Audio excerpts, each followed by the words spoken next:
Uncle Rush, HollywoodStreetKing.com. My man. Jackie. Yes. Okay, I'm sorry. Russell, how you doing, my brother? Hey, what's up? I went to the Million Man March. Mm-hmm. I helped. I really organized a lot of the youth movement for the Million Family March. Mm-hmm. All the BET and radio and all that I helped support, get Kathy Hughes and BET really support all the commercials we shot, all the artists shot commercials. We all brought our families to the Million Family March. Mm-hmm. And I also helped and supported the efforts to organize for the Millions More movement. The Million Family March for me was a groundbreaking experience. I mean, I've never seen that many happy black people, and they were men. And a lot of these men, you know, we come out of struggle. A lot of us didn't get the opportunities that I got.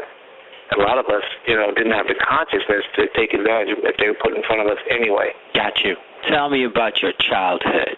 Just by grace of God, I even had a chance myself to just kind of make a little shift. You know, I had the same struggles as a lot of people. I was in a gang. I took and sold drugs. I did a lot of stuff that was you know, destroying myself in many ways. And then, you know, I found a little thing that gave me a break. But I took, of course, I was a cokehead. I sold coke. I did heroin. I smoked tons of dust. I did a lot of destructive stuff in terms of drugs and all that. But that was one part of it. But then also, you know, I was a member of the Seven Immortals. I was in the gang my, you know, whole young life. I've seen, you know, too much, you know, street. And so, you know, a lot of my friends are dead. All my friends dead or in jail. Gotcha. You know, so I know the struggles of being, and I know that one little shift, the fact is that, you know, little shifts, when I was a kid, Mr. Farrakhan had a great effect on me. The Nation of Islam, on my corner, we had a steak and take, we had a mosque, we had a rehab, and we had cleaners, all run by Nation of Islam. And everybody just a little bit over me, all shot dope. My friends who were in the 7th and 8th grade shot dope. By the time I was old enough, really, because it was not all my friends, some of my friends shot dope in the 7th or 8th grade. But we had a community, the lower middle class community. So in our, you know, people, when they see their old brothers dying of overdoses, they saw it wasn't, you know, recreational. Gotcha. But like, you know, my cousins, they lived in a place in Baltimore where they shot dope, and it wasn't about recreation also, because you could watch your family member die and still get high. Where if we saw, you know, our family members and, you know, in the middle-class neighborhood, drug epidemics come and go. But in places where there's no hope, drug epidemics just stay. You know, if your father dies shooting dope, you still shoot dope.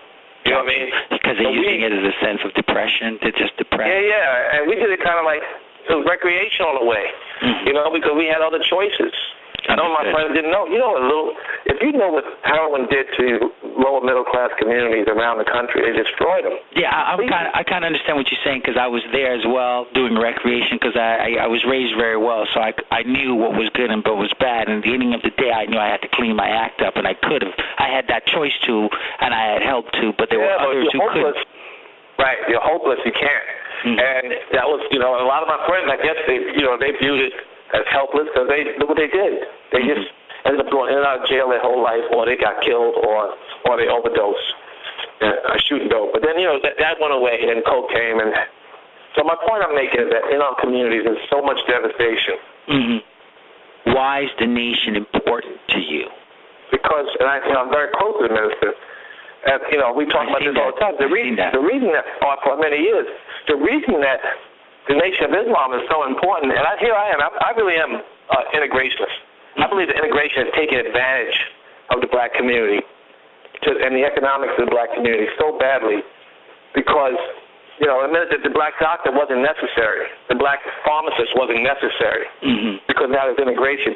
So instead of letting the 90% of the people in this country take advantage of our 10%, our job was to go out and take advantage of 100%.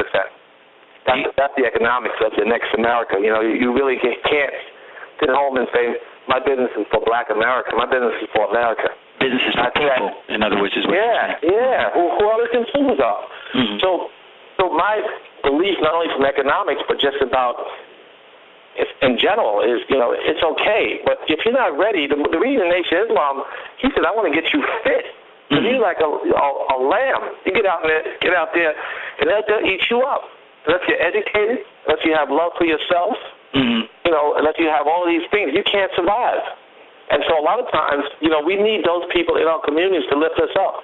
The Nation of Islam is more relevant as we slip into poverty today than it was 20 years ago. Got you. What do you think about racism?